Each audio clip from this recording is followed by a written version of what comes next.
En Occident, la religion a de moins en moins d'impact, ce depuis 1905 en France. Et pour les autres pays, c'est pas que je m'en fous, mais c'est juste que je vis en France et que je parle français, donc ça m'intéresse pas vraiment. Mais bref, après la séparation de l'église et de l'État, les principes religieux ont commencé à se perdre. Mais les femmes appliquaient toujours certains d'entre eux car c'est ce qui séduisait les hommes. Entre autres, se préserver pour le mariage, et bien d'autres que j'ai la flemme de rechercher. Et après ça viennent le mouvement féministe et la libération de la parole de la femme, qui sont premièrement des mouvements qui partent d'une bonne intention, et des mouvements qui apportaient de bonnes choses à cette société, qui ont ensuite été suivis par les mouvements MeToo, tout ça, mais là n'est pas le sujet. Et si t'en arrives à ce point-là de la vidéo, tu dois déjà te demander quel est le lien avec le titre, et pourquoi est-ce que je te raconte tout ça. Le lien avec le titre, ça arrive, t'inquiète pas. Et si je te raconte tout ça, c'est parce que ce mouvement, comme tout mouvement, a fini par avoir des extrêmes. Des extrêmes qui poussent à la dépravation de notre société actuelle. Par exemple, il n'y a pas longtemps, un abonné m'avait demandé d'aller me masturber dans un magasin précis, genre Zara, dans une cabine d'essayage.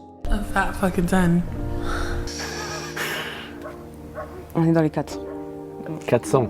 Quelques mois, c'était 300. On doit être dans les 400. Attends, du coup, t'as pris 100 de body count en quelques mois?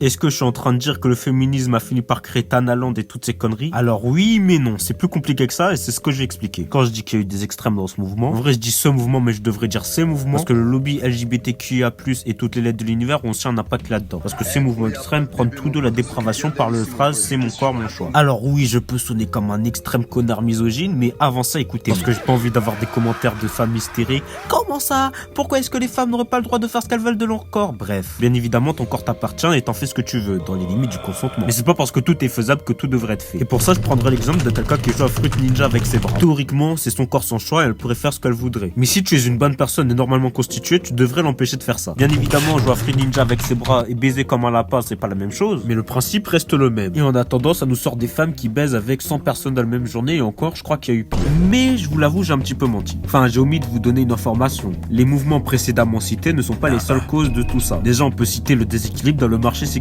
En tout cas, à l'âge où la majorité des rencontres ont lieu, c'est-à-dire dans la vingtaine. Et pour ça, je vais vous présenter un nouveau terme, la sexual market value.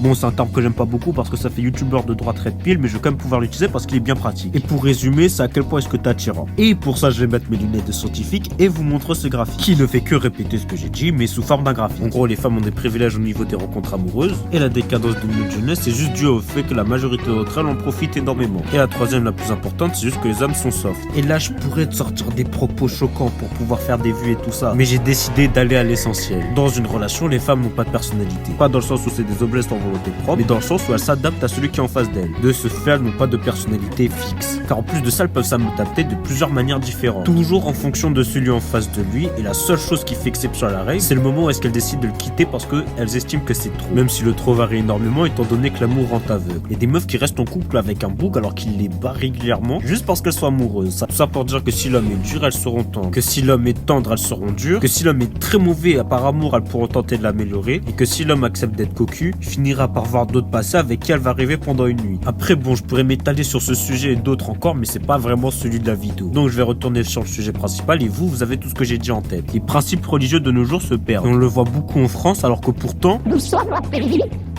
chrétien. Là tu pourrais dire que certains ne sont pas religieux et ne font pas partie de cette religion, donc appliquer ces principes ne ferait pas sens. Mais pour ceux qui n'ont pas la même religion, souvent les mêmes principes peuvent s'appliquer. Mais en plus, pour ceux qui sont athées, t'as pas besoin d'avoir la même religion pour appliquer certains de ces principes. Bien évidemment que le fait que se préserver est un principe important qui devrait toujours être appliqué de nos jours, que ce soit pour femmes ou pour hommes. Mais comme j'ai déjà fait, je vais vous montrer des versets bibliques avec la vertu qui y est associée. Pour de une, vous montrer que c'est pas parce que c'est dans un livre sacré, en l'occurrence la Bible, que vous devez pas le faire. Et de deux, pour vous montrer que j'ai raison. On va commencer. Savoir se remettre en question, la ténacité, l'empathie, la détermination. Et le dernier, la discipline. Merci d'avoir regardé cette vidéo jusqu'ici. Like, commente, abonne-toi, c'est gagnant-gagnant pour toi comme pour moi.